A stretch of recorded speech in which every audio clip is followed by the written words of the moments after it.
weaknesses they can pull off of, and looking forward to your presentation. Thank you, Dr. Perry. Appreciate everybody coming back after lunch. Jennifer and I are very grateful that you decided to spend a little time with us. We're going to talk about the bull, something that we're very passionate about. I hope that we can translate that passion to you and that you can take something away from this session that's going to benefit you tomorrow when you go home. A little bit about my background. I usually have some slides, but I cut them out. But I graduated from Auburn University. I'm inbred as they come. Undergrad vet school. I came back and did my residency in theriogenology, got a master's studying infectious infertility of cattle, specifically Trichomonas fetus. I have been a clinician for 5.5 years at LSU out of my residency after I was first in Okeechobee, Florida, in a private practice in Central South Florida. I'm probably most proud of that of anything. I got to work down there in that very cattle dense area of the country. And currently I'm in a referral practice in Elgin, Texas, Elgin Veterinary Hospital, for about 9 months now. So that's my background. And I'm going to start out talking about the parts of the BSC, how we evaluate these bulls, and try to gain an understanding why we do the things we do and why it's so important that I say this a lot, and I'm going to say it a lot during this presentation, but a complete BSC, or breeding soundness evaluation, is important if we're going to do it at all. If we're not going to do a complete breeding soundness evaluation, we probably should just not do one. The value is limited. But let's talk about where we came from, how we come about to evaluating bulls. It's really not that old of an exam. Okay, so let's look here. Here's a little timeline. Early in the 1950s, a group of veterinarians got together because, and this is really interesting to me because we've come so far in agriculture. Two major newspapers in the western United States, the Denver Post being one of them, was concerned because of a late season blizzard that happened that spring. They were concerned on the front page of their paper about the negative effects that frostbite, as we're showing here, and I was speaking in South Dakota a couple of years ago, and I said, I have no business from the South talking about frostbite to people in South Dakota, but this is frostbite on a bull. And it was something similar that was showing on the front page of this paper, major newspaper. They were concerned about the negative effects on the future conception rates that these bulls were going out on the cows very soon on spring graze. And so it got a group of us together and said, hey, what do you know? There was not a whole lot in the reviewed literature at that point in time about as far as how we evaluate bulls from an objective standpoint. There wasn't a lot of science out there. So it first started with just getting together. We're all drinking coffee and say, hey, what do you know? What are you seeing? It has evolved from that group that was promoting discovery to the Society for Theriogenology, or Society for Reproduction, that we all know now. From that budded a specialty group, which Jennifer and I are a part of, the American College of Theriogenologists. But it all interesting to me and kind of proud to me that it all started, we budded out and greatly looked into the equine side and small animals and other endangered species. We've learned more about reproduction since 1950, but it all started with looking at bulls and their fertility regarding this late season blizzard. If any of you were around in 1983 and practicing veterinary medicine or evaluating bulls, you knew those were the times when the first standards come out. Okay, that was a point standard, and the reason why in 93 they went away from those point standards because bulls could garner enough points in 2 of those categories and still be subfertile and pass the exam. So in 1993, they came out with some new standards we've been operating on, and some people in this country, some veterinarians, are still operating under those standards now because we're trying to get the information out there, but we still are working on that from 2018. But in 2016, just like in 93, all the way back to 1950s, a group got together and they said, okay, hey, what do we know? What do we understand more than we did the last time we met? In 2016, Dr. Mike Thompson got a group together that were really established at studying bulls, some private practitioners, some from industry, and said, hey, I want to get you in a room, just like they did in 1950. It said, we're going to go a little bit further. I want you to leave your opinions at the door. The only thing I want you to bring into this room are things that we can prove in the scientific literature. And I thought that was really important because veterinarians are known for having strong opinions. We're all very type A personalities. And so I thought that was very important in 2016. And what they wanted us to do was review and see how we were doing. How are we doing as far as evaluation of these bulls? Are bulls slipping by us that shouldn't be? So we had to review that. Also, when we got in the room, they said, hey, we'd like for you to draft a practical guide that every veterinarian or veterinary student could have in front of them or have it shoot side that will be an update from the early 80s edition that we have. Australia, Western Canada had some that were much better than what we had from the early 80s. My colleague, Dr. Jennifer Kojal, said, hey, Ben Armstrong will do it. Said, wow, we will. I was not ready to volunteer for that effort because I knew it was going to be a lot of work. I'm so thankful what she did because I learned so much during that process of review of the literature. We were writing that manual, but we wanted to make it available and valuable to the entire profession. And we have done that, making it a very economical price for the profession. So every veterinary student that wants to perform this exam has that in their toolbox. So here's what we found after a 2-year review and lots of gnawing at the teeth and fist fights. No, I'm just kidding, but lots of opinions were being thrown around about the literature as we reviewed it and what we should make our recommendations towards the Executive Committee of Society of Theriogenology, American College of Theriogenologists. So what we found was if you're doing a complete exam, and I say that, if you're doing a complete exam, these bulls that were being used for natural service were not falling through the cracks as far as being subfertile and being out there running around breeding cows or trying to breed cows.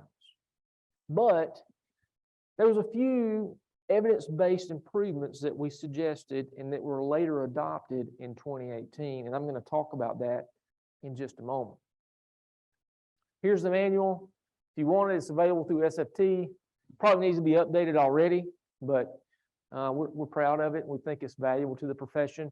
Here's the chapters involved there as far as management of bulls, everything down to venereal diseases. My parents are not real proud that that's what a lot of the things I've been known for is studying venereal diseases, not something to talk about at cocktail parties, but I was really passionate about it. And the reason why I was passionate about it because I saw so many producers hurt in South Florida by Tritrichum species.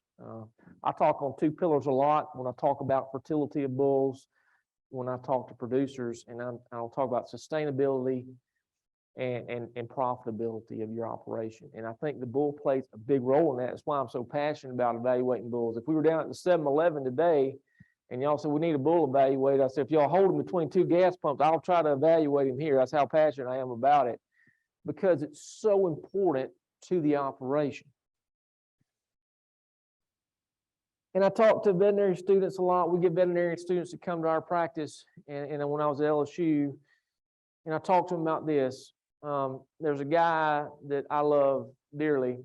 He was a client and he was a welder. Honestly, this is not his trailer, but I stole one off the internet to mimic it. And so the ladies at the front desk, they say, Doc, the bear trailer guy's here. And I said, okay, I couldn't wait to see him. He's the type of client that I love because if I tell him to do it, he does it twice. He dots all the T's twice. He dots all the I's twice. He crosses the T's twice. Whatever we do, he's got like 14 Angus cows and 1 Angus bull. Nothing special about it. We're not writing home about it. He's not going to be in the Select Sires catalog, okay? He's just another Angus bull. I get there and the guy's so excited. He's like, Doc, you told me to bring that bull in for an evaluation before I put him out with my cows. And I said, yes, sir. He said, I got him here. I want you to look at my trailer. Every time he comes in, he wants me to look at this trailer. He's a welder, and he made this homemade trailer. And he says, Doc, that thing hold a bear. That thing hold a bear. Love to tell me that. And I think it would, because I don't know how a little half-ton truck pulled it down the road with the bull in it, but because it was so heavy. But that was funny, because he was so excited about bringing that bull to us. And again, just another Angus bull. And I impart on the veterinary students I get to work with, I say, you know, nobody in the Angus breed knows who this guy is that I refer to as the bear trailer guy. He's not making waves out there in the seed stock industry. He's not backing up there in a punch hole Wilson with some famous ranch brand on the side of it.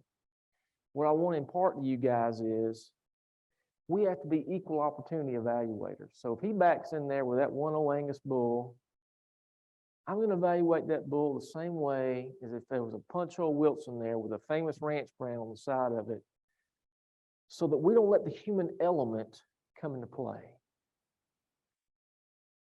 Y'all with me on that? As a young veterinarian, I got into that just a little bit, and it's just a human nature. And so I don't want to say that we want to be great objective evaluators of bulls, not that we see any ranch brand, any breed, any color. If you do it the same way every time, you can take that human bias out of it. We all have it. We can't get away from it. What's not changed since 1950? What has not changed? We got these three groups of critters out there. Now, for the people who are doing cryopreservation, we're talking about natural service bulls here, okay? So we're evaluating, we're trying to put them in one of these three categories. What I want you to understand is there's not many bulls that fall in this red category, meaning they're going to get 0% pregnancy rates. If you look into the literature, you'll find if you leave a bull out there for a 1-month breeding season 12 times a year, you with me? He's going to get 99% of those cows pregnant. Most bulls. Okay? Tell you one more quick story. Okay? So I had a guy, and I also like this guy, but he's the type of guy who's got a big construction company, and he wants to go, and he doesn't know what he's really looking at, but he wants to buy the top lot in whatever bull sale that he goes to. He's going to buy the top lot, and he's going to tell everybody on social media, down at the coffee shop, that he bought the #1 lot. Well, he did this, and he brought this bull because I asked him to bring this bull for me to evaluate before he turns any bull out. So he did what I asked him to do. This bull did not meet the minimum standards for the breeding soundness evaluation. We talked about the prognosis of this bull. Well, I didn't see him for a while. He come back and he said, Doc, I want to tell you what, you need to call up Auburn. You need to get your money back. I said, okay, what are you talking about? Well, let's get into this. He said, well, they didn't teach you right. That bull you told me you failed, I turned him out. He got some calves on the ground. You just don't know what you're looking at. I said, well, let's look a little deeper into that. I said, tell me about your breeding season. He said, what are you talking about breeding season? They're always breeding, Doc. Hey, cows. I said, okay. So tell me about your calf crop. Well, I got some little wet ones, and I got some I'm going to take to the sale barn this weekend. I said, okay. It was a good opportunity for me to teach my students that, one, we do not fail bulls. We evaluate bulls. They failed themselves. They failed themselves. And number two, this exam is not to find this category right here because there's such a small population. This category here is the one that we're trying to eliminate the most because they rob that producer profitability. This is an exam that was designed to find bulls that are efficient breeders. Okay? We want them walking around that are in this category right here, try to eliminate this big subfertile category where that cow is cycling, he goes to breed her, he mates, but he misses her because of some deficiency that he has. Okay? Why do we care? I have a professor at Auburn that loves to say this, and I love him when he says it. He said, without reproduction, there is no production. And that's so true. We measure all these traits, and there's so many traits that we measure if you look at EPDs. But high reproductive efficiency, y'all, is the most economically important trait that we can focus on. The dairy industry saw that. They got that big milk production they were talking about, Dr. Polar was talking about this morning. Those goddesses of mammal reproduction, but reproduction played a toll, right? So important. Most of the United States is turning bulls out with their herd. Okay, we have AIs coming on, some of these advanced reproductive techniques, but the bull is such an important factor in their profitability, sustainability, particularly in a year like this year in Texas. Margins are going to be so thin. They're so dry out here. Okay, so what if we don't test them? Literature would dictate that 1 out of 5 in an unselected population are going to be subfertile, either from poor semen quality or physical unsoundness or somewhere there together, some combination of that. And here's where I get people. Here's where I sold my grandfather, because he was telling me sometimes I had too much book learning. I need to come home on the farm on the weekend and get some real life learning. I said, how can we afford to give up 50 to 60 pounds of weaning weight? Every time that bull misses that cow that's cycling, we're going to give up 50 to 60 pounds. I don't have time to go into it in depth today. But we got some charts to show you how much on a 100 cow herd, how much that's going to cost you. We could put the numbers on it this year, what they're selling for at Oklahoma City right now. It is profound. There's no way I'm going to do that. 3 things I tell people from the tip of Miami all the way to Walla Walla, Washington, that have to be cores for your cattle operation. You got to know, you can't let those open cows walk around the pasture, not producing. You got to know what your bulls are producing before they go in with the cows.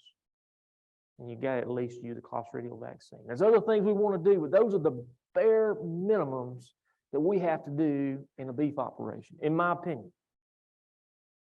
This is my mentor, Dr. Robert Carson, a great evaluator of bulls and studied bulls his whole life. And as long as I can remember listening to him when I was a little boy, him and my grandfather were good friends and raised limousine cattle together. And that's how I got to know him. He later became a professor of mine at Auburn. But these are some things that we think about. 30 to 60 days prior to the breed season, every bull every year needs an evaluation. When I'm talking to producers, I ask them, how many of you came here tonight with insurance on your health? Everybody's raising their hand. How many of you came here with insurance on your vehicle that you drove here tonight? Everybody's raising their hand. How many of you got crops in the ground? Do you have insurance on those crops?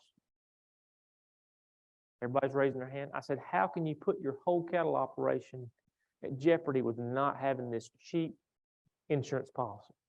It is the best way we can evaluate this and prevent catastrophic outcomes. 30 to 60 days allows us to replace that bull if we found him to be a poor prognosis for return to breeding soundness.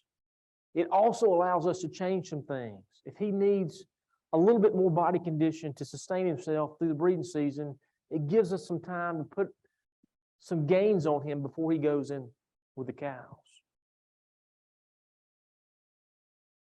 He's lame. It also gets us a chance. Jennifer's going to talk about that in just a minute, but it gives us a chance to change that and also change his spermiogram if we can correct his lameness.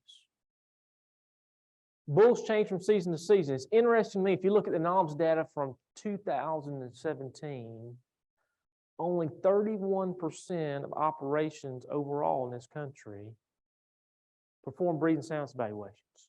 Now, the data's skewed a little bit because it goes up to 66% if you look in the first year following a purchase, because those bulls come from most seed stock operations with a breeding soundness evaluation.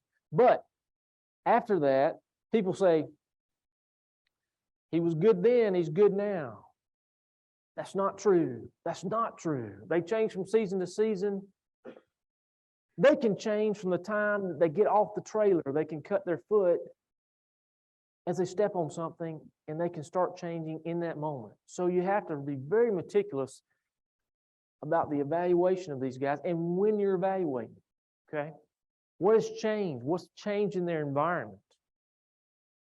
Has their diet changed? Also can affect them.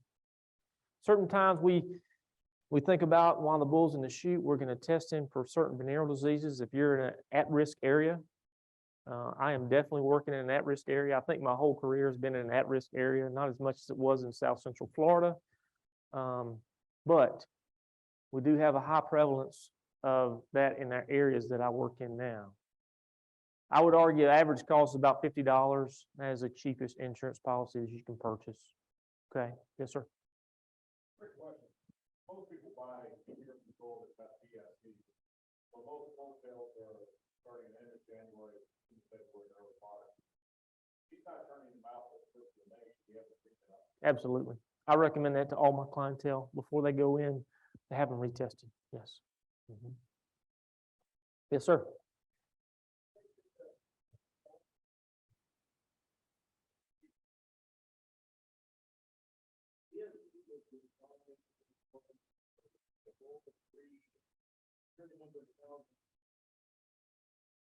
Yes. If he passes all 4 parts, which I'll get to in a minute, if he passes all 4 parts, assuming he's a mature bull at 36 months, you could assume that he's going to cover 95% of those cows in a 62-day breeding season. If he passes all 4 parts, that was the all breeding trials that were done years ago by Chenoweth. And that's reproductive goals that are, you know, he should last 3 or more seasons is a reasonable reproductive goal for a bull. Okay, turn him out with 25 to 30 cows, not the yearling bull. That changed because the industry's changed so much since that research was done. And I'm getting a little bit ahead of myself, but when we talk about a mature bull and a yearling bull, those are 2 different exams to me. Okay, they have 2 different outcomes, and the prognosis is very different between those 2 subsets, which we know a lot of people are marketing those bulls younger than they ever have been. And it's a good thing. People say it's a great thing. We should be selecting in every breed for those earlier maturing bulls and earmarking those because we want those progeny too. And it, you know, I'm rabbit chasing a little bit, I'm sorry, but I love what Dr. Polar was talking about, those Bos Indicus cattle. And it was almost like we want to ding those Bos Indicus, you know, breeds. And I would be hesitant to say that because so many % of our population is in these subtropical areas and they work so well there, but we need to add selection pressure to the repro side of these gals so that they're earlier maturing. But it starts right here with this male. We know that through that research that's been done years and years ago. Okay. So the average cost there is $50, but he always urges us to do the best we can. A professional exam, meaning do a complete exam, do the best that you can with the information that you have available. And I think that's really important that we continue to push that forward because there's things that we just don't know. This exam is not perfect, but it's the very best way of evaluating these bulls, their true reproductive potential. When you do a poor exam, I'm going to show a couple of examples of how this can really hurt you. This was the top lot in a very reputable sale, in a very prolific and popular breed.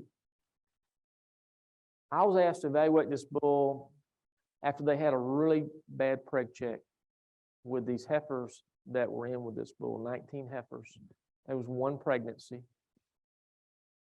Now, if you wanted to be the devil's advocate, you say, well, that's a snapshot in time, and it is. But with that pregnancy rate, the history that we had, also knowing that he had good libido in this bull, they'd seen this bull complete the sexual breeding act. We evaluate this bull, and almost 100% of his ejaculate looked like this. We counted 300 cells. You see the vacuolated heads here. I'm not going to talk about morphology too much because Jennifer's going to talk about that. But this is really, really poor quality semen. Some ferning in the background. That's just a stain. Don't worry about that. This was performed by a layperson, and this layperson does not fail bulls. Folks, I'm going to argue with you that that's not the reality of what happens with these critters. After I got on this guy a little bit, they approached me and said, well, you fail too many bulls. First of all, we don't fail bulls. We evaluate bulls. And so I asked this, and I said, let's just go by this scenario. Would you agree, because he said that I'm too hard on bulls. I said, would you agree that Nolan Ryan has a right arm? Everybody know who Nolan Ryan is in here? We're in Texas. Got to know who Nolan Ryan is. One of my heroes. Would you agree that Chance Armstrong has a right arm? Yes. Would you agree that Nolan Ryan has a right arm? Yes. Chance Armstrong does not have a thunderbolt in his right arm. We both have an arm. I can't throw a baseball 100 miles an hour. I wouldn't be with you today.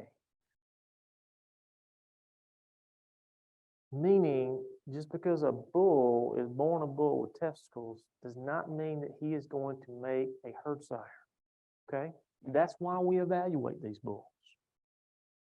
We'd like for them to be, but they're not. Also, when we find people that do not do a complete exam, meaning particularly on those yearling bulls, this is a yearling bull, we had to actually provide local analgesia with a pudendal nerve block to get this large wart out. This bull had been sold to an old man, and he had bought the genetics of this operation. Their history, the reputation was outstanding. The pedigree was outstanding. He had very little worry when he purchased this bull that he would not perform because of the history of this operation. Paid big money. He got no pregnancies because he could not get his penis outside the prepuce because of that large penile wart. Very much highlights when we do not perform a complete exam. That guy had no calf crop that year, no conceptions in that group. He was out with 20 heifers. Okay? I'm pointing out these bad examples because it highlights to me every time I do one, I've got to do my very best. I owe it to the industry that I serve, and I owe it to that client to do my very best. And this, folks, is not my very best. Okay? Uh-oh, I do. Okay. So in 2018, these are the recommended changes that we came up with. Okay, based on the literature, based on review of how we were doing. No motility changes. There were some arguments about that because there's increased amount of motility required to meet the minimum in Western Canada than there is in the United States. At the end of the day, because of environmental influence, they say we're going to stay where we are as far as the motility goes. There's no studies to dictate that we need to increase that. Morphology, we changed our classification scheme from a primary and a secondary. Primary was traditionally thought of as being more sperm making problems inside the testicles. Sperm storage problems were deemed secondary abnormalities.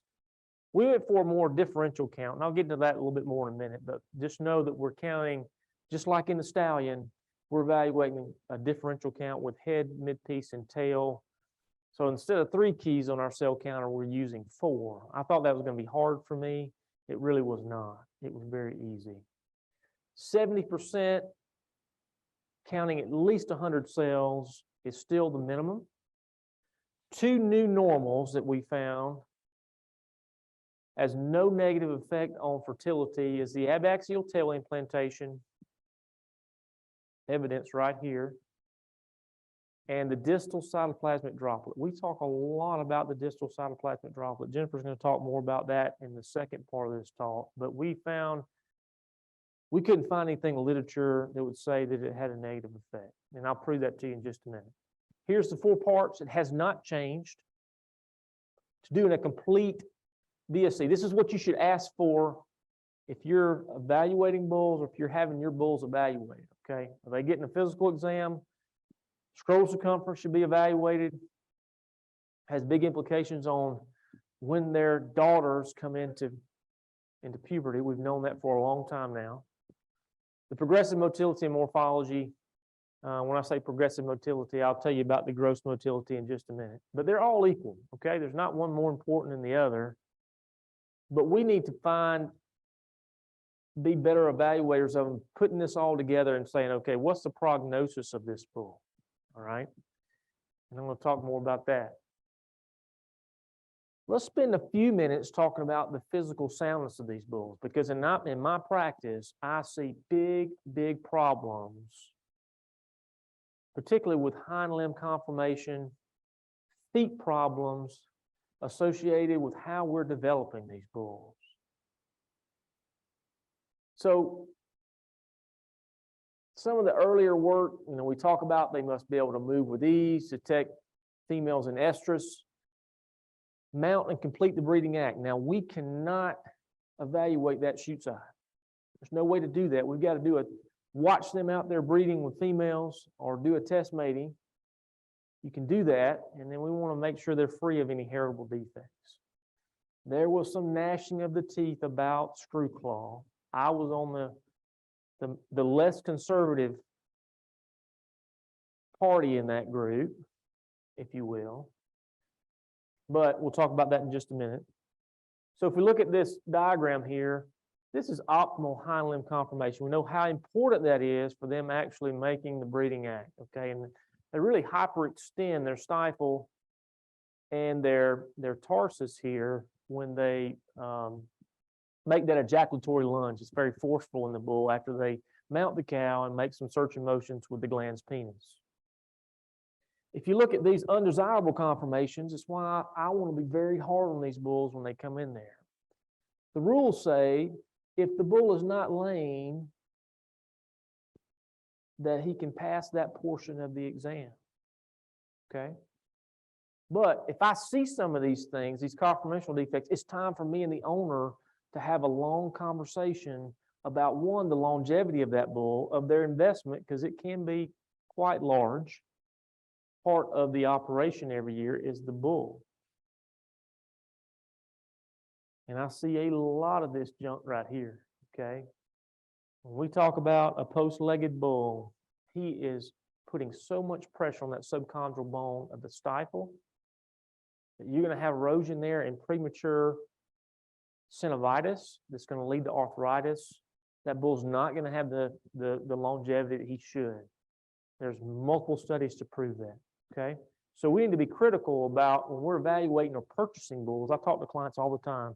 When you're walking around there and they've got them in 3 feet of shavings, I want to see those feet. I want to see the hind leg conformation in particular. Here's one of those examples right here. This is a top lot in one of these sales. The guy, we talked about this bull, and I said, hey, that bull's going to get sore on you. He passed every part of the breeding soundness evaluation. I marked him satisfactory, but I wrote some notes there. I have my concerns that this bull may get sore. You need to pay particular attention when he's out in the pasture breeding cows. Sure enough, guy called me. Not a month later, that bull was laying under a shade tree. He was not breeding cows. He said, how did you know it? I said, well, I had $160,000 I paid to Auburn to educate me very well. This bull is loading that limb improperly because of his hind limb conformation. It's something that I feel like as breed selection gets less, because breed selection pressure gets less because the popularity of that breed is very high, we see more of this, okay? I've seen that in a couple of breeds because the popularity of that breed is very high. Well, we need more bulls. Well, then this gets passed on and it doesn't move the industry forward as a whole. This also is a problem, and I see a lot of breeds doing a great job of focusing on the feet now. They're trying to make EPD scores for foot conformation, and I think that is tremendous. Because I see so many bulls that come in our operation now that are crippled, one, because of hereditary defects that don't show up until possibly 3 years of age, or it could be related in connection with how we're developing those bulls. It's a screw claw right here. This is another example of it. It can be exacerbated by feet. I know there's some studies out there, and there's some people that will refute some of the things that I've diagnosed as screw claw because they want to say that that's just management concerns because of the carbohydrate load in these bulls, I would say, well, we can take a radiograph and disprove that really quickly if you want to. It can be exacerbated by overconsumption of carbohydrates, but there's a genetic component of that exocytosis of that coffin bone. These bulls tend to want to roll like that. Can you imagine walking on the side of your heel all day like this? Pretty soon, even the drive of sex is going to be lower than that pain threshold. They're not going to want to go out and travel with those cows. During breathing soundness evaluation is a great time to talk about nutrition. And I would never, if there's some nutritionists in here, I would never claim to be that. I've got to be a keep it simple, stupid type consultant for nutrition in my practice of veterinary medicine, because I see so many problems associated with nutrition, particularly in the bull. Anybody in here, particularly if you're younger in the room, you think this bull's ready to go out and breed cows? No. I would argue he's down there around a 3 to 4 on a 9 scale. And we also should assume, even in a controlled breeding season, he's going to lose 2 body conditions. So if he goes in at a 3, he comes out as a 1, particularly if those bulls are roly-poly fat coming from a bull cell as a long yearling, they're going to melt if you don't take care of them. And so it's very important that we evaluate that body condition score and be great consultants about what's going to happen when that bull goes out and has one thing on his mind, which he should be doing that. But we got to take care of them, particularly in that juvenile population that are still growing. We've got to take care of them. We see all types of things. These are interdigital fibromas or corns.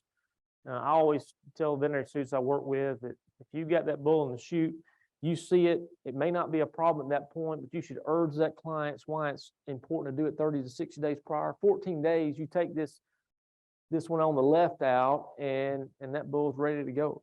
But if it becomes, if he sticks something in it when he's out with the cows, then he can become profoundly lame, and you don't want to take that chance.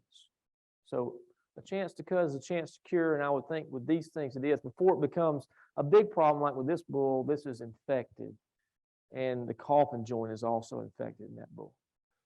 Lost that bull. Physical exam. Again, these are juvenile problems that we see, but it just highlights that we have to see the penis and the prepuce on these animals to make sure. It doesn't matter if they're producing the greatest semen in the world, if they can't deliver it in a natural service situation, it doesn't matter very much. Very common in young bulls, as they're riding one another, bovine papillomavirus, the warts you see on their neck and their face, the same ones they can get on their penis, particularly around the glans penis here, but it can be anywhere on the penis and prepuce, be very disseminated sometimes. It's the same virus. This is what they found in the late 50s. They published in JAMA. They has a heritable component to it. I always tell clientele about this when we see this in the chute. This is a persistent frenulum. This should be broken down as the bull undergoes puberty. Okay, this piece of tissue. That ventral bending is not going to allow him to make intermission. So you can do surgery to correct that. I learned in Okeechobee something I didn't learn in anatomy at Auburn. You can almost see it right here. When you cut that with a piece of scissors or a knife and you free it up, it looks like that you just cut the aorta. Producer said, "Dr. Armstrong, you worried about that bleeding?" I said, "Hell yeah, I'm worried about that bleeding. Don't ask me again." But I learned that I need to ligate this with some suture before I get too rambunctious and just go to cutting away. But there is a heritable component. I always mention it to clientele. They usually use the bull anyway, but I do want to make that notion. There's one paper out there that showed a familial translation there with persistent frenulums. This is a good question I often ask veterinarians. See if I can make the video work. So I'm electroejaculating this bull, and you see he's got that spiraling to his his penis there, the distal part of his penis. And I asked them, do y'all think that's a penile deviation? And a lot of people tell me yes. Well, if you go looking into the data and the literature, under electroejaculation, that's going to occur sometimes. And so that's not a detriment to the critter.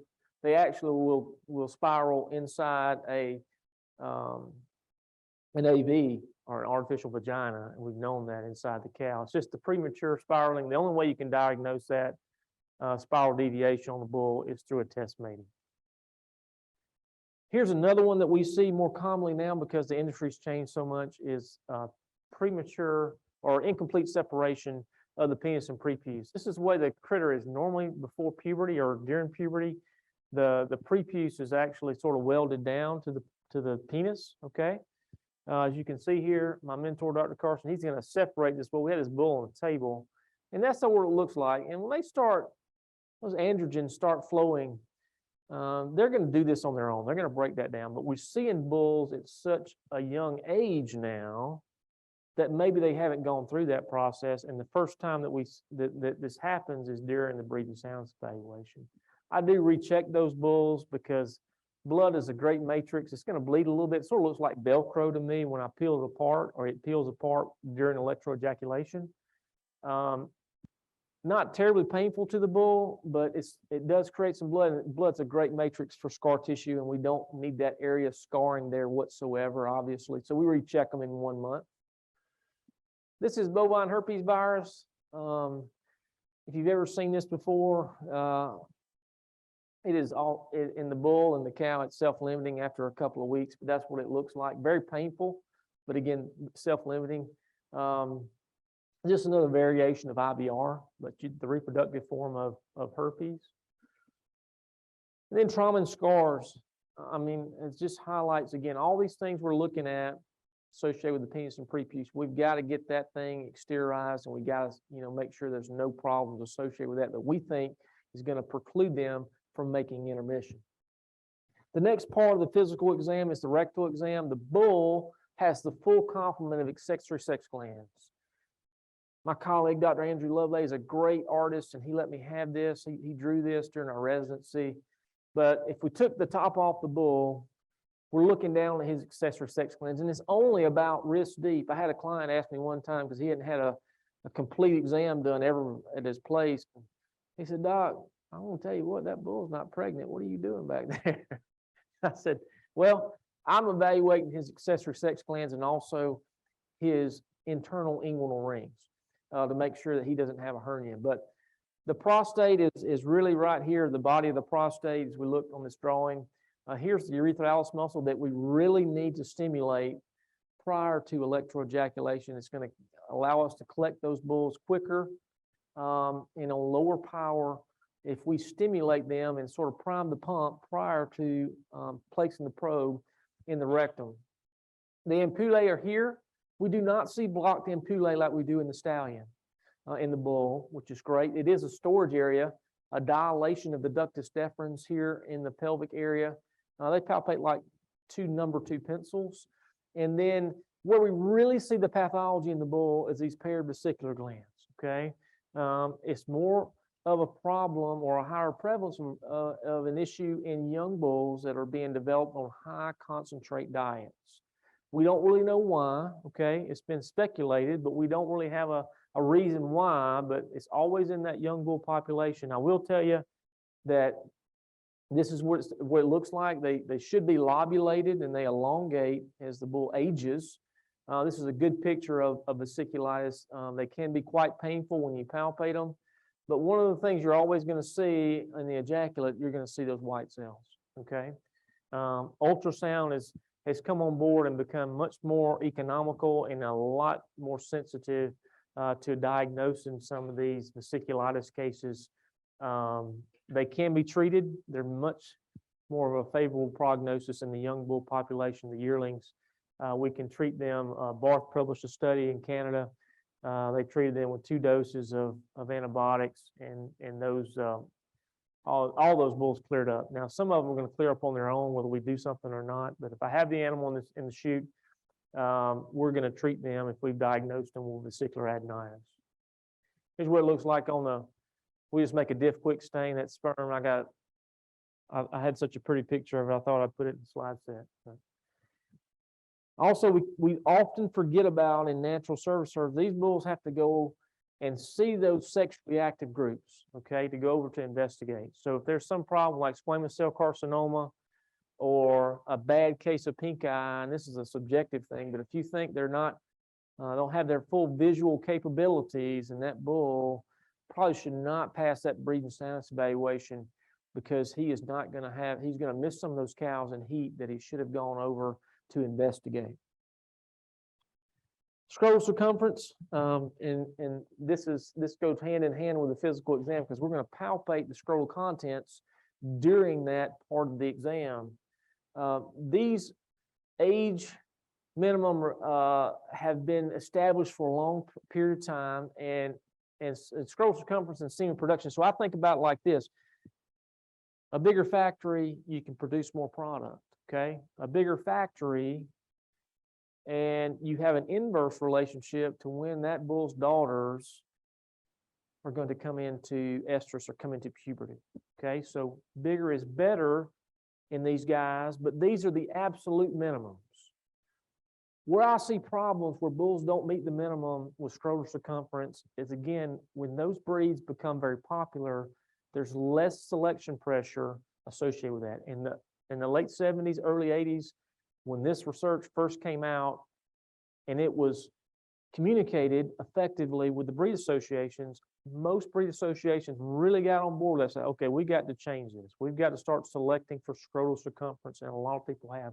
And then so we see these dips in recent years where a population of bulls in a breed are not making the minimum. So where do we go from that? And again, where there's less selection pressure, we're seeing more of those because there's a need for those bulls.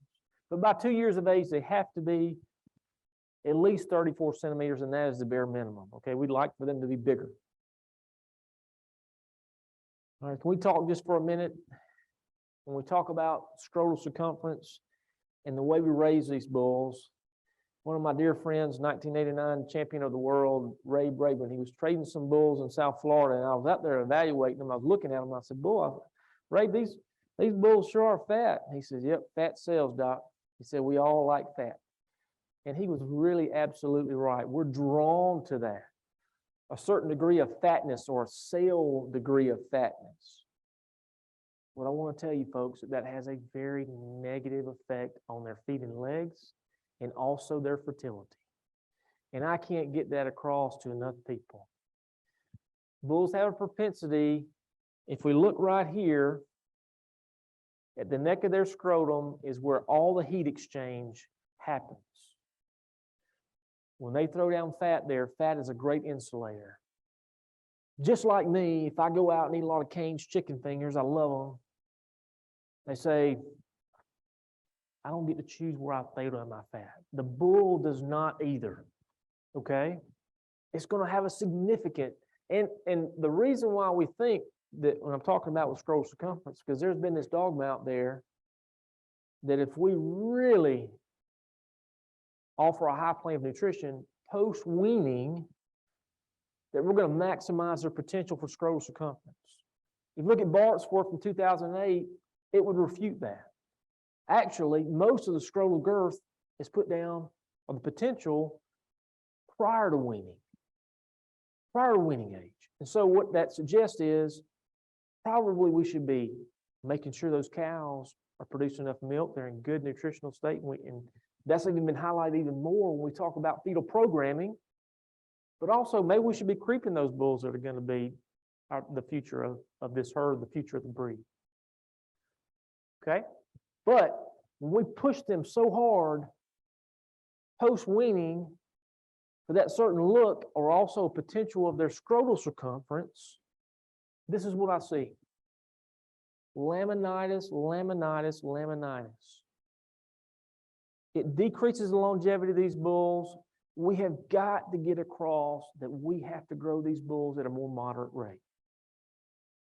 You can't push them like a steer. They're not going to stand up to that. I see them every day in our practice. we put them on the table and we do things with them. And we can save some of them we can't. But overall, it is an industry problem that we need to address. A more moderate rate of gain in these critters is something we need to strive for.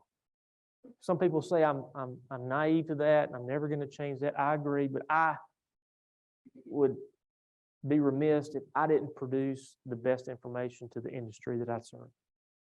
Here's how we evaluate them, depending on who you are. Both of these, I was trained on this one on the left, but we measure them at the widest, most part, and then we use this here in the middle to get the centimeters. We measure these bulls in centimeters, push those testicles down. Sometimes on cold mornings, it's kind of hard because they've got them drawn up with their cremaster muscle up close to their body, trying to keep them warm. Also, when we're evaluating this, we want to evaluate the entire scrotal contents. So if there's any fluid around that testicle in the vaginal tunic, it has a negative effect on spermatogenesis. All right. This bull on the left is one that Jennifer evaluated. This hourglass appearance, that up there on the top is intestines. Okay, that is an inguinal hernia. And that has a significant negative effect. And also, when we're talking about the scrotal contents, there's just a thin curtain between those two factories. I tell clients this. You got two factories, and what happens on one side can soon negatively affect the other. You have time to do something right here, but the clock is ticking, essentially. You got to do something pretty quickly if you're going to do something. This on the left, this bull here, I did surgery on this bull. Really nice calf. Had a hydrocele. This is just all fluid in this testicle. So if you see a greater than 10% difference between one side or the other, either one side's too big or one side's too small, and you need to look into that a little deeper and figure that out. Something is abnormal there. Should not be built like that. The critter should be pretty symmetrical. But that's their sperm-making factory, so we want to make sure, and what the consistency of those testicles should be, like a half-flex forearm. If we're evaluating them, that's how I want those testicles to feel. There's a softening of those testicles in the summertime, in the summer heat, particularly where we've been dealing with out here in Texas this year. That's normal. Those bulls should firm up when the temperatures moderate outside. Okay, it's not a detriment to him. He's just trying to cool those things off. We talk about sample collection, and I get this argument, and I know I'm talking to a different crowd here today. It's not all veterinarians, but there's a group of people out there that would say that we need to only manually collect these bulls, that electroejaculation is bad. There's a study out of Tennessee that would argue that against that we're not hurting these bulls. There's also aversion studies done that after multiple electroejaculations on bulls, they don't averse the chute. So they don't mind going in there after that, proving, mainly with substance P, is something that really goes up if there's something that noxious applied to us as humans that we evaluated. Because cortisol, if you put a critter in the chute and measure cortisol, cortisol is going to go up, no matter if we don't do anything to it. But some European countries were against this. Some people in our country are saying, well, especially if you watch a bull being electroejaculated and they're naive to that, they might think that we're hurting them. Some bulls will audibly bellow, right? But if you're using good equipment, you get these bulls, and I'm a big fan of Lane because I get collections off Brahmas routinely that other people cannot. I think they've got the best products in the world. There's science to prove that. They've got good engineering also. I really like their work, but as far as when we get to the other side of things that Jennifer's going to talk about, it's really important that I got a good sample and I look at it very quickly. So my goal is to evaluate this bull from 3 to 5 minutes after we collect him. Okay, so I want to have my setup good, and I also want to have everything, my ducks in order when we get that collection. I want to control any type of variable that I can. So I don't want to allow the environment to question my results. I was telling you earlier in the presentation, we want to do it the same way every time. And so I don't have to go home and say, I wonder if I made a mistake on that exam. Did I call that bull wrong? Did I evaluate that bull wrong?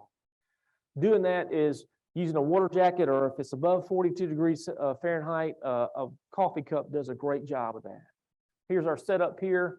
My collection cone, my little coffee cup fits great in there, but if it's below 42, we use an AI cone here and put a red top tube in there and tape it, and then we put some warm water. It's a little bit hard to maintain that in the field, I'll be honest with you, that water, because we have to keep replenishing that. It slows our efficiency down just a little bit, but I'm not going to compromise the integrity of the exam because it slows my efficiency down.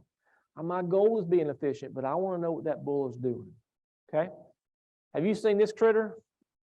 I'm always so mad that I can't take a picture, so I stole it from Dr. Drost, but he told me it was okay, Dr. Martine Drost at the University of Florida. But this is my whole career. I work with Bremers, and I love them, but we have a love-hate relationship sometimes when I'm in a hurry. But I always thought that it slowed me down, especially when I had a good hydraulic chute to put a strap under them.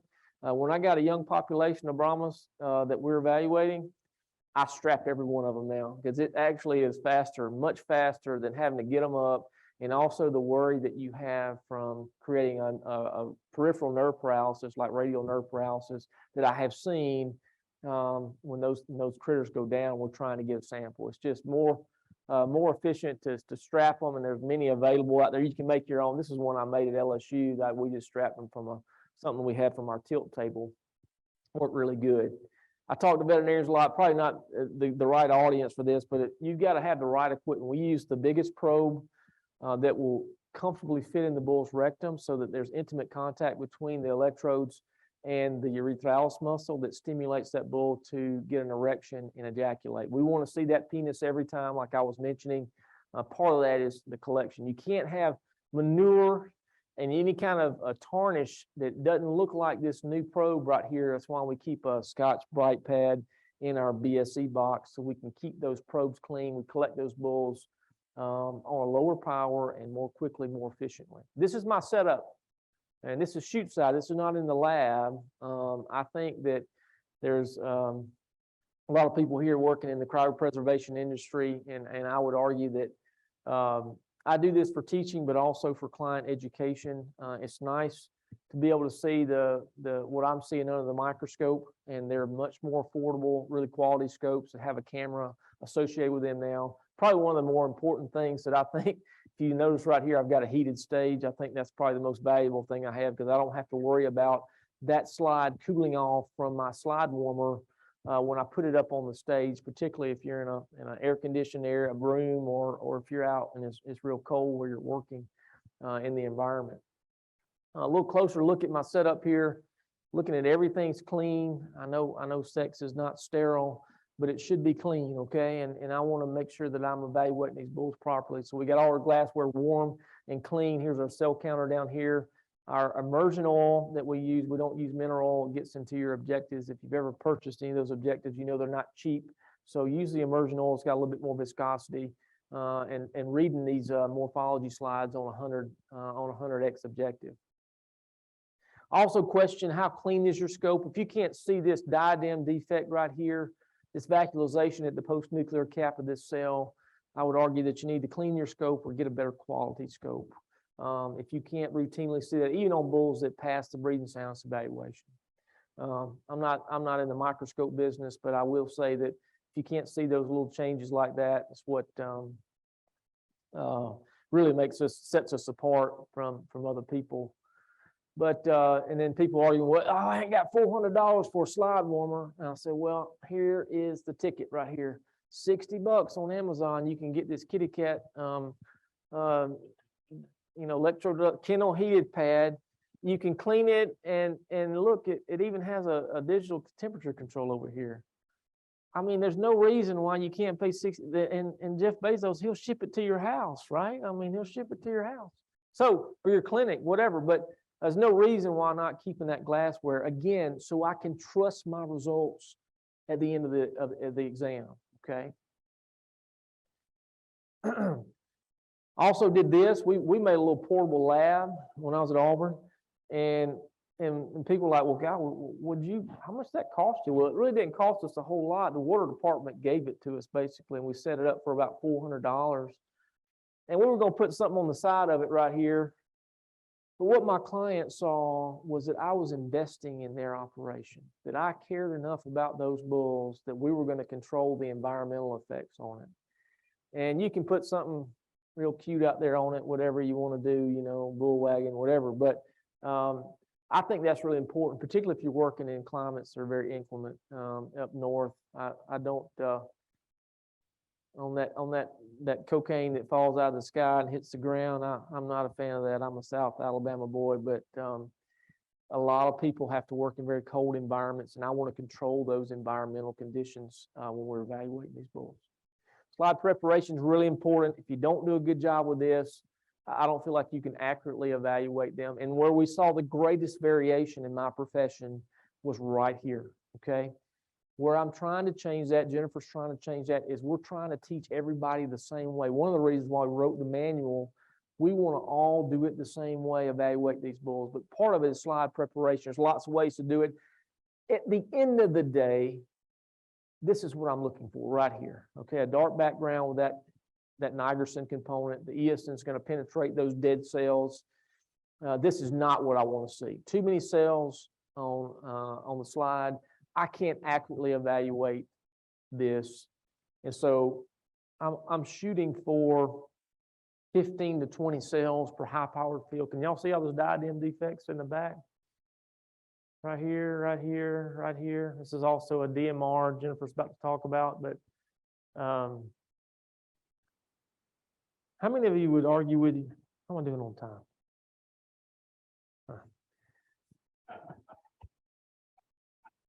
She always tells me I've talked too long. I do.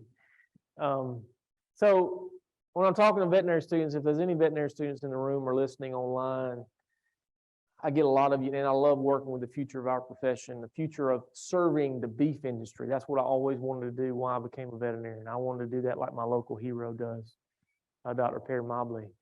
But we look at this, and this is just a gross semen, and I would argue this is very good, okay? What does that mean to me? Not very much. So I tell them, I said, look, if you look at this and you look up from your microscope and you tell that producer, good bull, turn him out, the next thing out of your mouth ought to be roll damn tide, because that's about as good as your education is. All right? That means nothing to me other than we got a live sample. Okay? It's highly complicated here because concentration really affects this. We can have bulls that aren't very concentrated, that don't have great gross motility. You thin it out with some warm saline, and the individual motility is really good. Okay? So that's why I'm a big proponent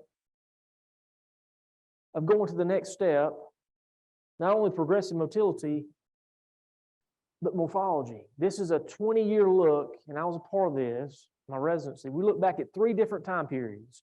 Over those 3 time periods in that teaching hospital, they found one thing was the most common denominator why bulls were classified as deferred or unsatisfactory. It highlights the value is compromised if we don't do a morphologic examination of these bulls. For people that are not veterinarians in the room, if you have bulls, you ought to be asking for the morphologic assessment of that animal that you're going to turn out with your cows. Bottom line, that Whittle test is unacceptable, and I'll run it down the rest of my career, okay? Here's the minimums again that we talked about. I'm running out of time, so this is just a really good progressive motility. Really, this bull that I taped this on our camera, but he didn't have great gross motility, but I used a little bit of warm saline and diluted that out, and you can see the progressive motility, or the cells that are moving in a forward linear direction is greater than 50%. That's how I always evaluate them. Either it's greater or less than 50%, and then I home in on greater or less than 75%, or greater or less than 25%. Minimum of 30% progressive motility. Not going to talk about spheroids too much, even though I use this as a great prognostic indicator for me, okay? Depending on the signalment or the age and the history on this bull tells me a lot when I see these cells. Really, they're immature sperm cells that are released from the seminiferous epithelium. Here are the 3 classification schemes that have been most popular. There's some real value in all of them. None of them are perfect. Dr. Blom published the major and minor defects. Dr. Sacchi published a lot about the compensable and non-compensable, and I use those compensable and non-compensable defects a lot when we're talking about that, and people that are freezing semen often do that as far as what is our sperm dosage. We just don't know about every one of the abnormalities if they're truly compensable or non-compensable. That's where the hole in that is, even though I see tremendous value in that classification scheme. Primary, secondary, tertiary is what we've been living under based on where the defect is. We argued that a differential count and understanding the significance of that defect was a better way of evaluating these bulls. That's what's changed since 2018. Normal head, mid-piece, and tail. It also allows us to follow these bulls if we're going to have them for reevaluation. If we find their prognosis to be guarded to good, and we want to reevaluate them in one spermatogenic cycle, it helps us to see what's going on there. Still, the minimums have not changed. Can't have more than 20% head and mid-piece problems. We find in the literature that has a very negative prognosis for return to breathing soundness. I'm just going to tell you that these 2 are the new normals, okay? Abaxial implantations, and this one actually has both. It has a distal droplet and the abaxial implantation. Should be right in the middle, and it's not. There's multiple studies to say that the abaxial implantation does not have a negative effect. We've known this to be a normal in the dog, the boar, and the stallion for a long time. So it questioned, why in the bull? And we questioned it as well, and we could not answer that question. 89 study found that they fertilize over the normal rate, and they generally have grossly normal testicles, normal density of the semen sample, and progressive motility post-thaw were all normal with bulls with high propensity with this former abnormality. Distal droplets became with a little bit of, I guess, discussion, because in the swine industry, they find this to be, they think it has a negative effect on reproduction with a high propensity of this normal variation is what I would call it. We did not find that. There was a Swedish study where the bull had a high percentage and he had normal pregnancy rates associated with his semen. And then Barth did a study in 2013 and found that they were incubated, much like what would happen inside the cow. They were incubated for 15 to 30 minutes that those droplets came off. Okay? Here's our limitations. I'm out of time. It is a snapshot in time, so you need to evaluate those bulls at the proper time. Can't evaluate libido or mating ability, does not guarantee he's highly fertile. Does not rank them in respect. So if one bull is 85% normal and one's 73, they both should be able to accomplish the same goals if they meet the minimums. Those reproductive goals we talked about earlier in the presentation. And it doesn't ensure he's free of infectious agents. If you suspect that, then you should be testing for that. Here's our form, the new form, evaluating again motility, and then we got the normal differential there. It's a little bit different than the old form. We changed that because of the new specifications. What has not changed? What bulls we're trying to find and keep in the breeding pasture and the ones that we're trying to work out. Again, 2 things: sustainability, profitability of the beef industry. Very important. Make any questions from me, and we can open that up at the end, but Jennifer's going to go right in and start talking about a little bit more in depth about the semen quality.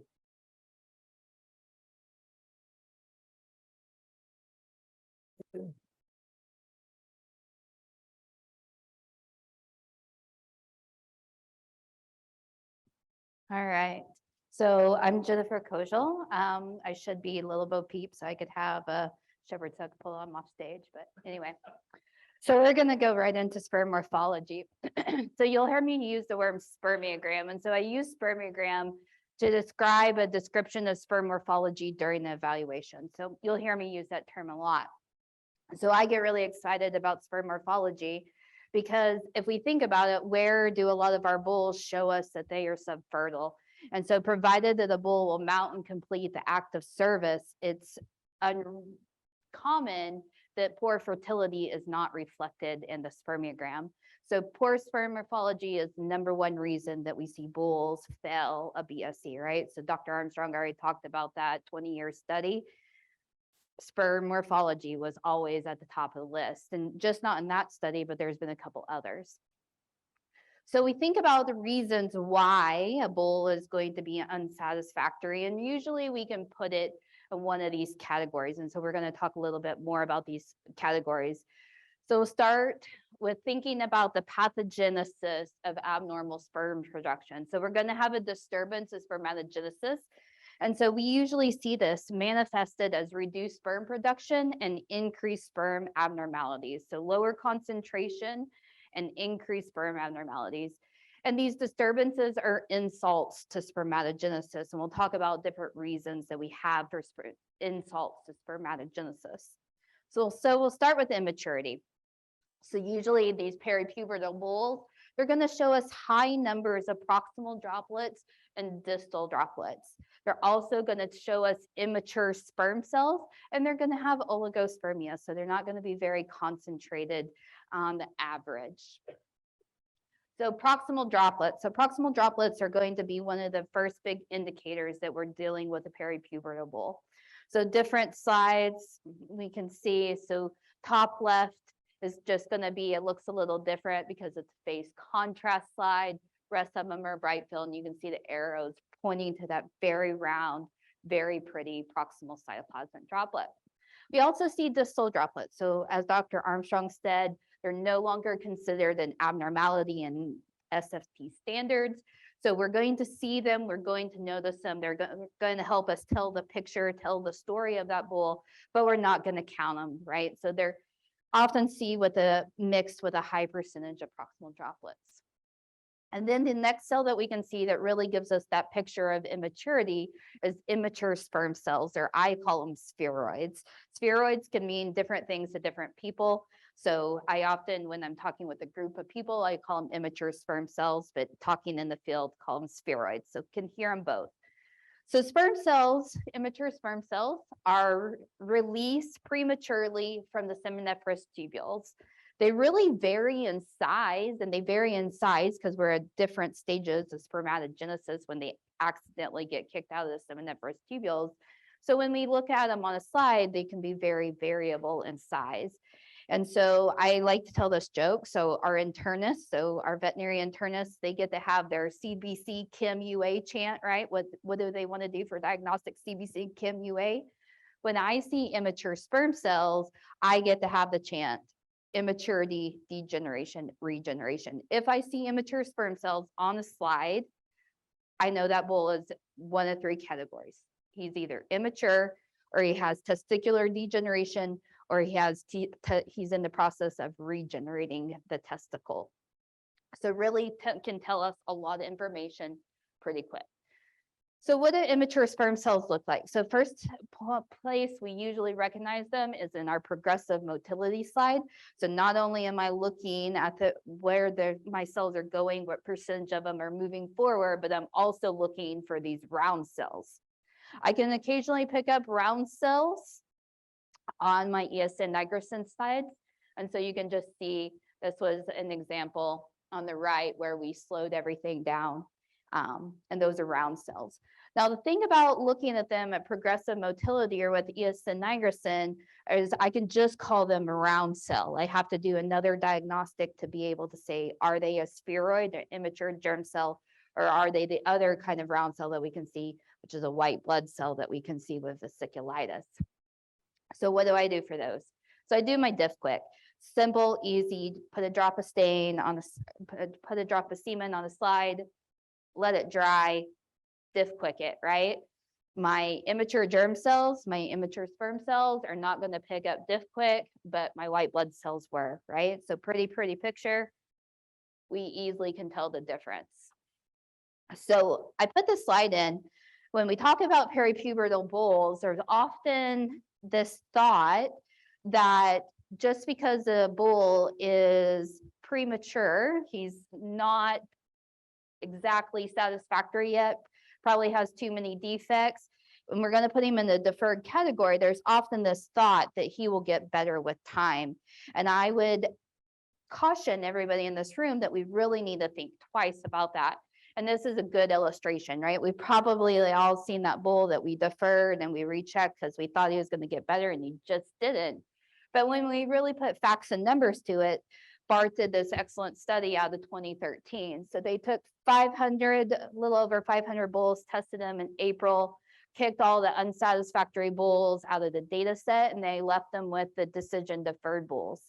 So 85 of those bulls retested them 60 days later in June, and only 35% of those bulls had acceptable semen quality at that point. So I really think it hones in on the fact that it's unwise to speculate about those peripubertal bulls. It's easy to do when you're checking cell bulls. You really want to speculate that he's going to get better, but we really need to recheck those bulls to make sure he doesn't. So big reasons that we have severe insult to spermatogenesis. I kind of put them in two big categories. Some may want to divide these out, but my little Oklahoma mind, it kind of goes two big categories: heat and stress. And they probably overlap some, right? So they're probably, if you're hot and you're overstimulated with heat, you're probably a little stressed out too. So we can think about heat, obesity down into the scrotal neck, scrotal abnormalities, so inguinal hernias producing extra heat next to those testicles, climate, fever, and then stress, pain, hunger, cold, environmental stressors. So if you put a group of bulls together, environmental stressors can certainly take care of that. So testicular degeneration. So testicular degeneration really comes in two flavors. It comes in temporary, which we hope that if a bull is going to have testicular degeneration, we hope it's temporary. And then we have permanent with fibrosis. Testicular degeneration is usually going to follow a very severe insult and spermatogenesis, and we're usually going to have some clinical suspicion during our physical exam. So when we palpate those testicles, they're going to be very soft to the touch, and we'll talk about a little bit about why. So when we think about the testicle is filled with all these seminiferous tubules. And so I'm going to spill a little bit of the beans in my next couple slides, but I think it's a good time to illustrate this point. Seminiferous tubules where semen is produced, right? So those seminiferous tubules are filled with fluid. So in a high testosterone environment, those seminiferous tubules are filled with fluid. Sperm making factories are high capacity. They're doing good. They're going to feel like that flexed forearm or that bicep, right? They're going to have that turgidity because that fluid's in there. During times of stress, whatever that stress is, heat, nutritional stress, you name it, testosterone drops, okay? Factories quit working. Those seminiferous tubules are no longer completely filled with fluid because our factories have really quit working. And then they have that flabby feel to them. So we often pick that up on our physical exam that we say, man, that testicle feels a little softer than it should. I wonder what's going to happen. There'll be bulls that will fool you from time to time that you're like, oh, he feels good.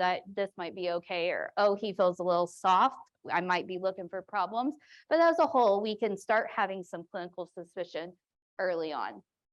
So this testicular biopsy, so picture on the left is bull in complete degeneration. You can see the seminiferous tubules have nothing going on. There's just a few little early spermatogonia on the edges. And then you can see this starts to regenerate, starts producing some spermatogonia. Those seminiferous tubules are working again. We're getting closer to putting out semen into that testes. So testicular fibrosis. So a lot of people, there's lots of literature out there about testicular fibrosis. So testicular fibrosis is when we're going to have calcification of those seminiferous tubules. They're really going to fill in and they're not going to be producing semen. The easy thing for us to do is when we find testicular fibrosis is to give that bull a death sentence, and that's not quite true. We know that when we pick up testicular fibrosis on ultrasound, that bull can still have, and it's an acceptable spermiogram, and he can still pass a breeding soundness exam. So finding testicular fibrosis is not a destinant and end all be all in itself. Go ahead and look at that semen. There's quite a few studies from Kostelic and some of his colleagues that just because we find testicular fibrosis on an ultrasound doesn't mean that bull will have a poor sperm morphology. So stress. So we already talked about this a little bit, right? High levels of testosterone are required for normal spermatogenesis, a normal epididymal function. And that's really the driver of where we have good spermatogenesis. We have sperm that look right and do well once they're ejaculated. So going back to physiology, right? We won't spend much time on this slide because I know it gives people heart attack. But when we think about cortisol, what does cortisol do? And so cortisol goes all the way back and feeds all the way back up to the brain and to the hypothalamus and has a negative feedback on LH and FSH and consequently testosterone. So anytime we have high rises, and they're sustained, they need to be sustained cortisol. It's not like one trip through the chute is going to be enough cortisol to cause a bad spermiogram, right? It's not going, that's not it, right? Needs to be sustained over probably 24 to 48 hours. If we look at the scrotal insulation studies, which is probably our best mimicker of what this would show, those we have to have scrotal insulation for 24 hours before we start seeing issues. So this is just a picture of what happens. So dexamethasone would mimic cortisol, and then we have an insult to the scrotum as well. So they injected these bulls, half these bulls with dexamethasone to mimic a rise in cortisol. They also did an insult, testicular insult, which in this case was scrotal insulation. And we can watch what happens. So we always talk about 60 days. Oh, not that button.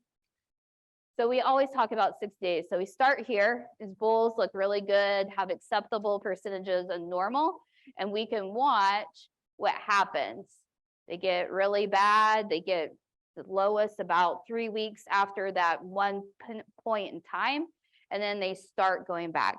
So if we think about a spermatogenic cycle in the bull as 60 days, it's no wonder that we get out here to 50 days and we're starting to get better, right? So 60 days, we always talk about the completing a BSC 30 to 60 days before the breeding exam.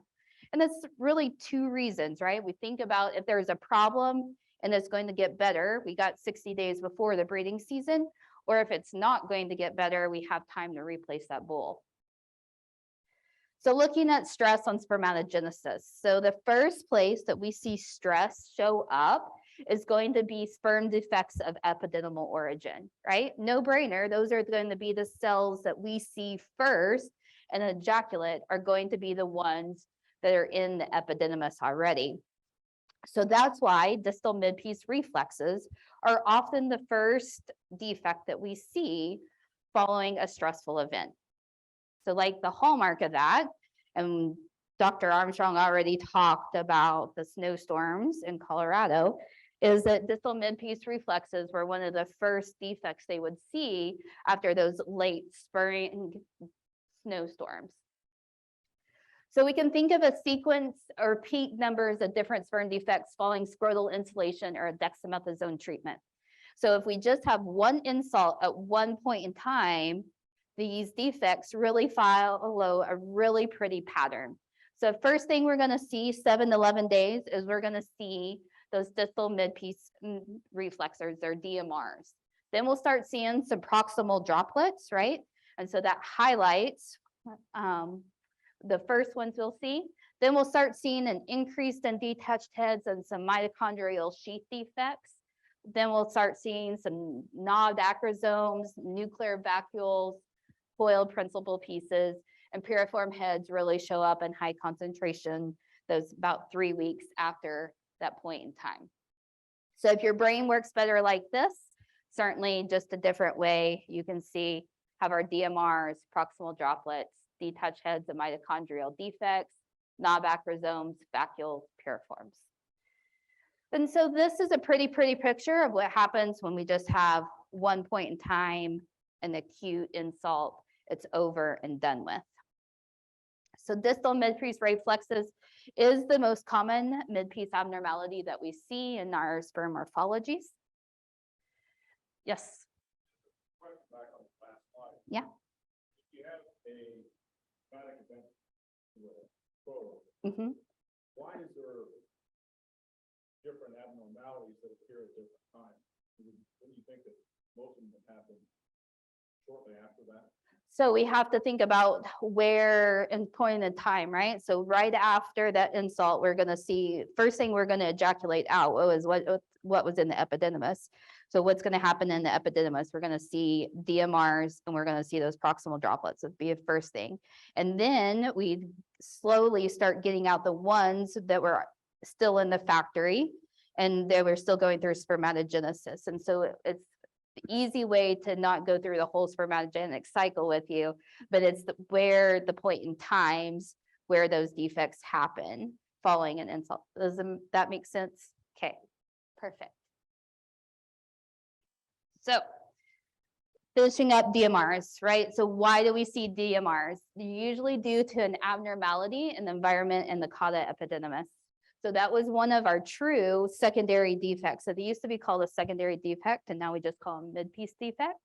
But it's due to low testosterone secondary to high cortisol most of the time. Any stressful event can be a DMR. And following a stressful event, it usually takes bulls 6 to 8 weeks to recover. So that is an important thing to remember, is that it is going to take 6 to 8 weeks for those bulls, spermiograms, to get back to acceptable levels. So proximal cytoplasmic droplets, these are going to be very spherical droplets of cytoplasm surrounding the proximal midpiece. That proximal cytoplasmic droplet in a normal cell, it just slide down that midpiece and tail and be shed out, and we would never see it again, wouldn't cause any problems. But it doesn't do that, it just stops right there in that midpiece. So we see high percentages in ejaculate in our young bulls, often points to immaturity. Older bulls is going to point to abnormal epididymal function, poor sperm maturation, or an abnormal spermatogenesis. So this is a defect. If we see more than 20% proximal droplets in a spermiogram, the bull is going to be unsatisfactory. And you think about why, if 20%, right? We know that typically it takes 30% abnormals for a bull to be unsatisfactory. But when we have 20% proximal cytoplasmic droplets, that means 1 in 5 cells is going to be able to make it to the ova and attach, go through the zone of binding, but it's not going to be able to fertilize and make an embryo. And I think that's pretty profound when you put it that way, especially when you're having to talk with a producer. So mitochondrial sheath defects. So it's formed, the reason we see those next is because that mitochondrial sheath is really wrapped up during the final steps of spermatogenesis. So we can see missing mitochondria that can result in fracturing. We rarely see missing mitochondria in high numbers, but we can see different mitochondrial sheath defects. Here's a if I can push the right button, you can see that really thread in there. You can get swollen supernumerary strands around that midpiece. You can see thickening of that midpiece. So it can really show in multiple different ways. So the next one we'll move on to is acrosome abnormalities. There's multiple variations of acrosome abnormalities, and we'll go through those two.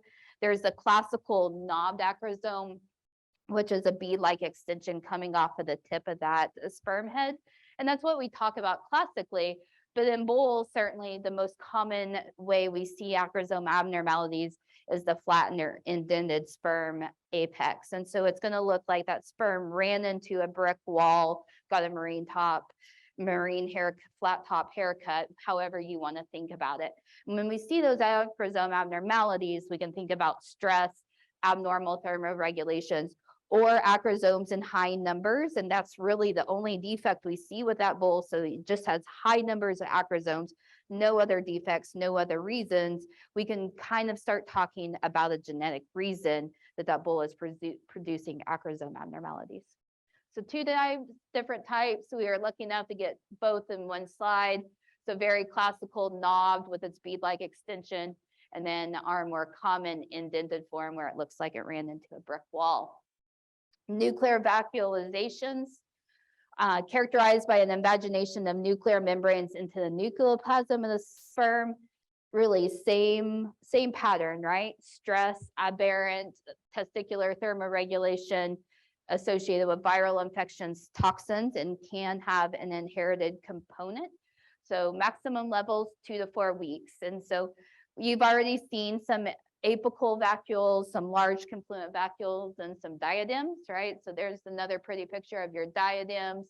That's the same bowl that Dr. Armstrong showed you earlier. Large confluent vacuoles here and here, really has that moth-eaten look to it. So they can take multiple different images. And so kind of hustling through so we can get to the end. Coil principal pieces. So these are going to be tightly coiled principal pieces. People often talk about them look like a coiled piece of rope. Most of the time we're going to encounter those in low numbers, but there are going to be a few bulls that are predisposed to producing that effect. And so we can see those with stress or abnormal thermoregulation. Hereford bulls, for whatever reason, are commonly represented. And then Gaussy-Paul, right? So my part of the world out by Amarillo, we certainly have to worry about Gaussy-Paul.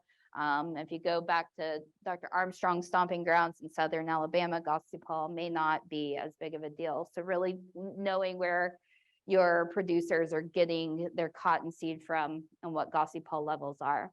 So tightly coiled tails, right? Just look like rolled up lassos.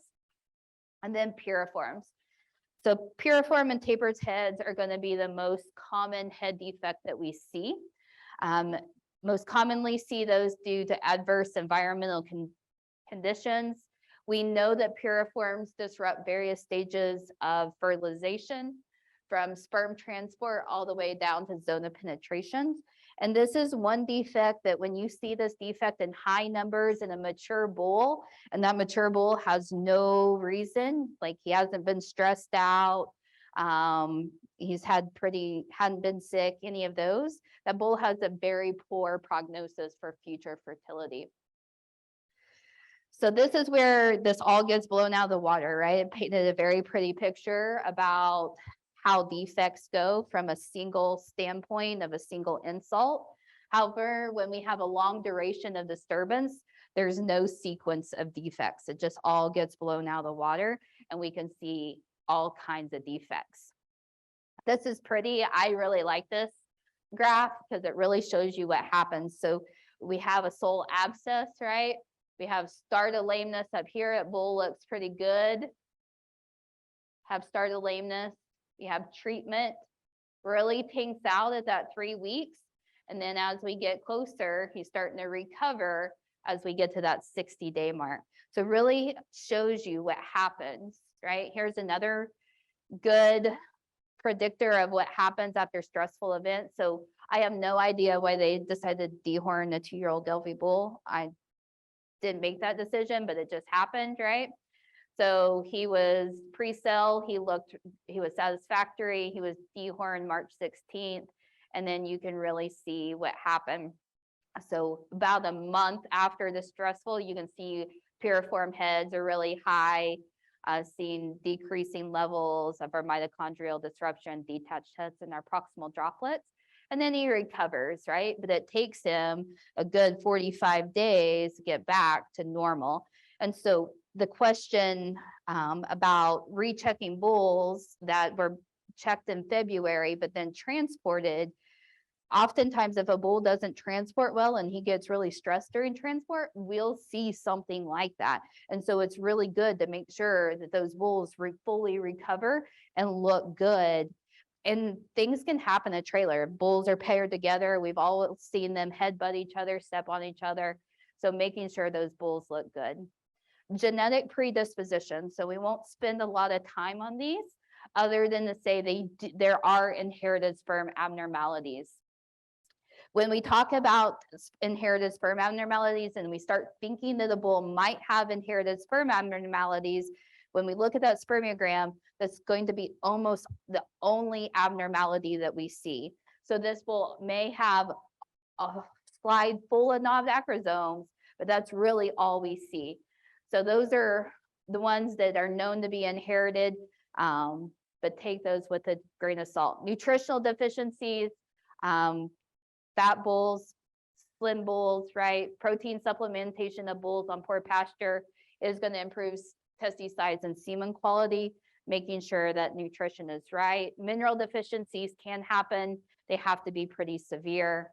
Toxins, certainly a list of toxins that we do know that cause abnormal spermatogenesis. Probably one of the biggest questions I get as a veterinarian is this antibiotic going to cause a decrease in spermatogenesis? Probably not, but what we're treating that bull, why we're giving that bull antibiotics is probably going to be the reason we see a decrease in abnormal and decrease in normal morphology. And then not to forget, for my veterinarians in the room, iatrogenic. So making sure that the defects that we're seeing are not caused by us. And so hypoosmotic changes can happen for a lot of different reasons. If our glass is cold, if our stain is hypoosmotic, if our slides are drying too slow, lots of different ways that we can have hypoosmotic changes. And I know we're running over, so I want to open the floor to questions. Hopefully we can have some time. Yeah.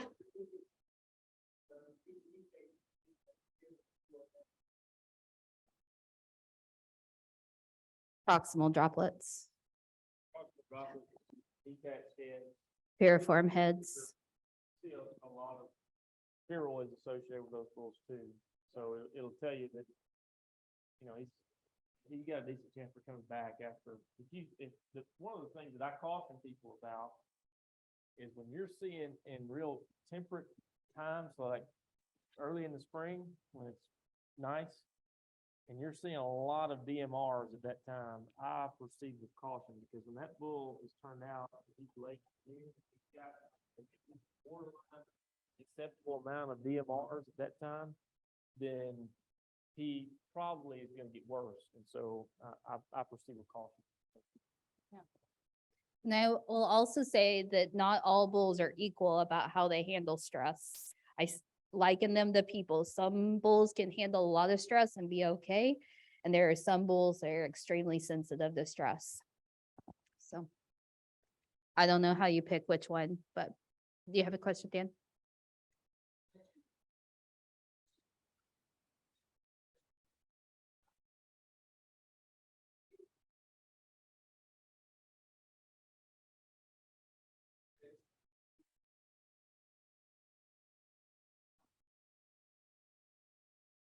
That's a good question. And if everybody could hear him, what do I do with bulls that I have a hard time extending? One thing is I put my hand behind, I get my technicians trained or myself to try to push that sigmoid down.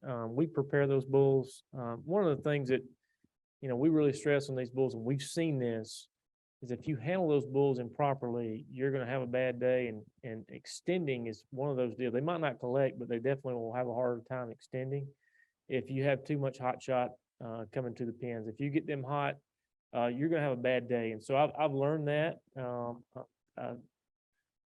You know, Bob taught me a lot about that at Bob Green. I'm talking about it with Lane, and they've seen that, and they've got a lot of numbers to prove that. But that's one of the things I think is important. But priming that pump is very, very important.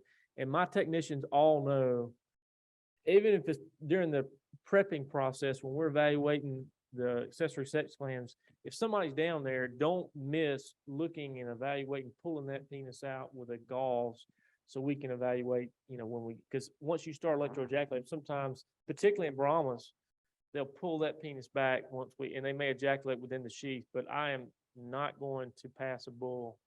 I'll defer him that I absolutely can't. And I'd say it's less than 1% over the year that I have that happen. But I will not do that, because I don't want somebody to have that happen to them and they say, well, you call this bull satisfactory, you know, particularly in that yearling population. Okay. Let's break our fingers.